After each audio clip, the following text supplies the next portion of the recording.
জিজ্ঞাসা করেন কত লাখ, বলে 10 লাখ দিতে লাগবে। আরে তুই ইলেকশন খেলতেছে, ভিখারি হয়েছে দেখি, পয়সা থাকে না, বাড়ি দিয়ে শুয়ে পড়। 100 টাকা দিয়া গাড়ির তেল ভরা পয়সা দেয় না। ওই দিন যেন নবীদান সে দেব, নমিশনের সময় বহুত লোক দেখা গেছে, সবরা বলছে গাড়ি নিয়ে আসো, পয়সা দিব।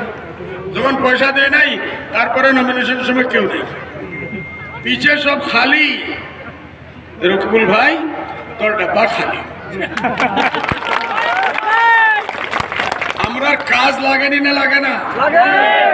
আমি ধুবড়ি ফুলবাড়ি বিনাচির ব্রিজ বানাইছি, যেটা আগামী পিছে তো বানাইতে পারেই নাই 70 বছর বাদে, আগামী 100 বছর বাদে রকিবুল এন্ড কোম্পানি কংগ্রেসে বানাইতে পারবে না, পারবে না, পারবে না, তারা চোখে দেখে না।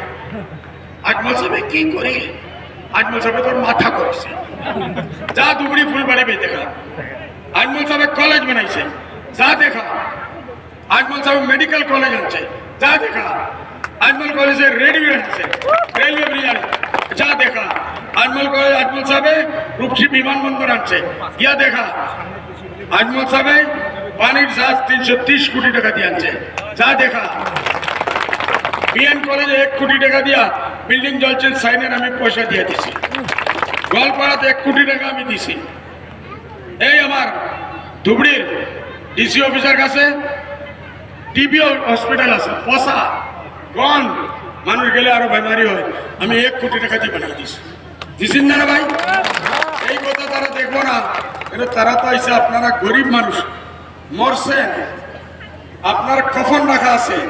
ওই সময় কংগ্রেসের হিটলার হইল, কংগ্রেসের হেভিট কবরে নিয়ে আপনারা দখল করতেছে, ওখান থেকে বলবো 1 টুকরা কাটিয়ে রাখ, বুঝছনি না? কবরে জানালার থেকে এরা পয়সা নেই না মানুষ, এরা কোনোদিন উচ্ছেদের বিরুদ্ধে বলবে না, কোনো তাড়িয়ালা টুপিয়ালা যাইতে দিবে না। কেন? হিন্দু মানুষ নারাজ হইবে। ভাই গোলকগঞ্জে হাজার হাজার হিন্দু মানুষ আসতেছেন না? স্যার আগে বলেন, হিন্দু ভাই লোক আসতেছেন।